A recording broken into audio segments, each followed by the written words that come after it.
O2 reklamy sú tak kvalitné, že zákazník nechcene prišiel o zľavu 25 eur mesačne. Kontaktoval ma jeden veľký zákazník, že má vyššie faktúry z mesiaca na mesiac, že či by som sa mu na to jednoducho nepozrel.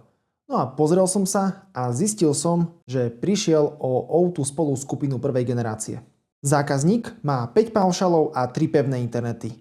Vďaka pôvodnej O2 spolu skupine mal až donedávna 5 eurovú zľavu za každý jeden O2 paušal. Posledné mesiace O2 dosť promuje novú O2 spolu skupinu, ktorá je v poradí už 3. generácie, vďaka ktorej majú zákazníci viac dát, nejaké pohotovostné dáta do roamingu a tzv. Odmenu. Daný zákazník zo zaujímavosti klikol na novú O2 spolu skupinu a z nejakej nepozornosti si ju jednoducho aktivoval.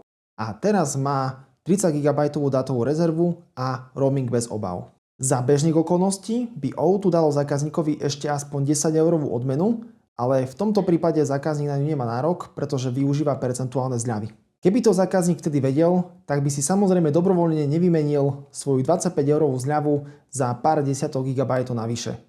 Berte si z ňou avšak ponaučenie. Univerzálne vám odporúčam, ak máte pôvodnú O2 spolu skupinu, tak si ju nechajte. A ak nemáte žiadnu O2 spolu skupinu, tak si vytvorte práve tú 3. generácie.